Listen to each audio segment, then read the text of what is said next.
Hello all welcome to my channel. Microsoft എക്സലിൻ്റെ next വീഡിയോയിലോട്ട് എല്ലാവർക്കും സ്വാഗതം. ഇന്ന് നമ്മൾ പഠിക്കാൻ പോകുന്നത് മൈക്രോസോഫ്റ്റ് എക്സലിൻ്റെ ഒരു വർക്ക്ഷീറ്റാണ് ഈ കാണുന്നത്. അതിനെ നമ്മൾ ബ്രീഫായിട്ട് ഷീറ്റ് എന്ന് പറയും. ആ ഷീറ്റ് എന്ന് പറയുന്നത് താഴെ കാണിക്കുന്നുണ്ട്. ഇപ്പോൾ നമ്മൾ വ്യൂ ചെയ്യുന്നത് ഷീറ്റ് 1 ആണ്. ഇനി ഷീറ്റ് 2 ക്ലിക്ക് ചെയ്താൽ ഷീറ്റ് 2 പോകും. ഷീറ്റ് 3 ക്ലിക്ക് ചെയ്താൽ ഷീറ്റ് 3 പോകും.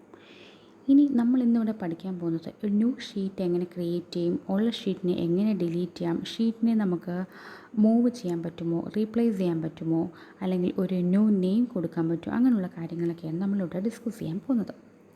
ഓക്കെ, അപ്പോൾ നമുക്കിപ്പോൾ 3 ഷീറ്റാണ് ഇവിടെ ഉള്ളത്. Sheet 1, sheet 2 and sheet 3. ഇനി നെക്സ്റ്റ് എനിക്കൊരു 4മതൊരു ഷീറ്റ് കൂടെ വേണം. അതിന് വേണ്ടി നമുക്ക് ചെയ്യാൻ പറ്റുന്നൊരു കാര്യമെന്ന് പറയുന്നത്, ഈ ഷീറ്റ് 3യുടെ റൈറ്റ് സൈഡിലായിട്ട് നിങ്ങൾക്ക് ഒരു ബട്ടൺ കാണാൻ സാധിക്കുന്നുണ്ടായിരിക്കും. വേണ്ടേ, ഈ പോർഷനിൽ ഒരു ബട്ടൺ കാണാൻ സാധിക്കുന്നുണ്ട് ഇല്ലേ? ആ ബട്ടണിൽ കൊണ്ടുവന്ന് ക്ലിക്ക് ചെയ്യുക. ക്ലിക്ക് ചെയ്യുമ്പോൾ എന്ത് പറ്റും? ഒരു ന്യൂ ഷീറ്റ് അവിടെ ഓപ്പൺ ആയിട്ട് വരും. സോ ഷീറ്റ് 4 ഓപ്പണായി വന്നു.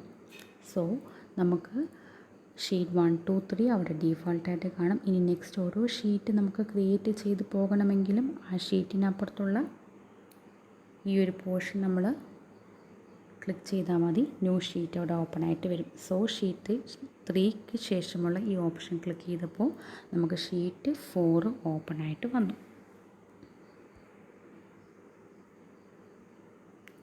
ഇനി നെക്സ്റ്റ് നമുക്ക് ഈ ഷീറ്റ് 3ഉം 4ഉം അങ്ങോട്ടും ഇങ്ങോട്ടും ഒന്ന് മൂവ് ചെയ്യണം. അതായത് ഷീറ്റ് 4 ഷീറ്റ് 3യുടെ സ്ഥലത്തേക്കും ഷീറ്റ് 3 ഷീറ്റ് 4ൻ്റെ സ്ഥലത്തേക്കും കൊണ്ടുവരണം.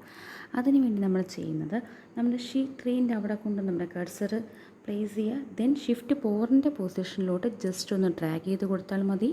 ഷീറ്റ് 3ഉം 4ഉം അതിൻ്റെ പൊസിഷൻസ് ജസ്റ്റ് ഒന്ന് എക്സ്ചേഞ്ച് ചെയ്തതായിട്ട് നമുക്ക് കാണാൻ സാധിക്കും. ഇനി നെക്സ്റ്റ് ഈ പറഞ്ഞ ഷീറ്റ് 3ക്ക് എനിക്ക് ന്യൂ നെയിം കൊടുക്കാം. ന്യൂ നെയിം കൊടുക്കണമെങ്കിൽ നമ്മുടെ ഷീറ്റ് 3യുടെ അവിടെ കൊണ്ടുവന്ന് ക്ലിക്ക് ചെയ്യുക. ഡബിൾ ക്ലിക്ക് ചെയ്യുമ്പോൾ ഒരു ബ്ലാക്ക് പോർഷൻ നമുക്ക് കാണാൻ സാധിക്കും. ആ ബ്ലാക്ക് പോർഷൻ വരുമ്പോൾ നമുക്ക് ഇഷ്ടമുള്ള നെയിം, എനിക്കിപ്പോൾ ABC എന്നാണെന്നുണ്ടെങ്കിൽ ഞാൻ ABC ആ ബ്ലാക്ക് പോർഷൻ അവിടെ കൊണ്ടുവന്ന് ടൈപ്പ് ചെയ്ത് കൊടുത്താൽ മതി. നമുക്ക് അതിൻ്റെ പേര് മാറി ABC എന്നായി. നിങ്ങൾക്ക് ഇഷ്ടമുള്ള പേര് ഇതുപോലെ കൊടുക്കാം. ഏത് ഷീറ്റാണോ നെയിം മാറ്റേണ്ടത് അവിടെ കൊണ്ടുവന്ന് ഡബിൾ ക്ലിക്ക് ചെയ്യുമ്പോൾ നമുക്ക് ഒരു ബ്ലാക്ക് പോർഷൻ കിട്ടും. അപ്പോൾ നമുക്ക് ഇഷ്ടമുള്ള പുതിയ നെയിം കൊടുക്കാനായിട്ട് സാധിക്കും. ഇനി നെക്സ്റ്റ് നമുക്കൊരു പുതിയ ഷീറ്റ് ഇൻസേർട്ട് ചെയ്യാം. അതായത് നമ്മൾ ആദ്യം പറഞ്ഞത് ഷീറ്റ് ഫോളോയിങ് ആയിട്ട് ആഡ് ചെയ്യുന്ന പോകുന്ന കാര്യമാണ്. ഇനി ഒരു ന്യൂ ഷീറ്റ് 2 ഷീറ്റിൻ്റെ ഇടയ്ക്ക് നമുക്ക് ഇൻസേർട്ട് ചെയ്യണം. അതായത് ഇവിടെയുള്ള ഷീറ്റ് 4നും ഷീറ്റ് ABCക്ക് ഇടയ്ക്ക് നമുക്ക് ന്യൂ ഷീറ്റ് ഇൻസേർട്ട് ചെയ്യണം എങ്കിൽ നമുക്ക് ആരുടെ മുമ്പിലാണോ ഒരു ന്യൂ ഷീറ്റ് ഇൻസേർട്ട് ചെയ്യേണ്ടത്, ഇപ്പോൾ ABCക്ക് മുമ്പാണ് ഒരു ഷീറ്റ് ഇൻസേർട്ട് ചെയ്യേണ്ടതെങ്കിൽ ABCയുടെ അവിടെ കൊണ്ടുവന്ന് നമ്മുടെ റൈറ്റ് ബട്ടൺ ക്ലിക്ക് ചെയ്യുക. റൈറ്റ് ബട്ടൺ ക്ലിക്ക് ചെയ്യുമ്പോൾ ഇതുപോലൊരു ബോക്സ് നമുക്ക് ഓപ്പൺ ആയിട്ട് വരും. അതിൽ ഇൻസേർട്ട് എന്നുള്ള ഓപ്ഷനെ ക്ലിക്ക് ചെയ്താൽ മതി.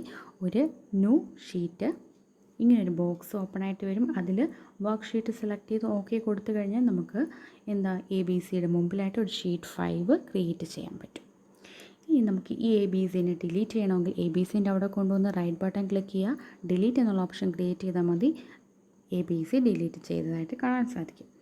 ഇനി നമുക്ക് ഈ പറഞ്ഞ ഷീറ്റ് 5ന് ഒരു പർട്ടിക്കുലർ കളർ കൊടുക്കണമെങ്കിൽ ഷീറ്റ് 5ൻ്റെ അവിടെ കൊണ്ടുവന്ന് ക്ലിക്ക് ചെയ്യുക. റൈറ്റ് ബട്ടൺ ക്ലിക്ക് ചെയ്യുമ്പോൾ ടാബ് കളർ കിട്ടും. ടാബ് കളറിൽ നമുക്ക് ഇഷ്ടമുള്ള കളർ സെലക്ട് ചെയ്യാം. ആ കളർ അവിടെ കൊടുക്കാനായിട്ട് സാധിക്കും.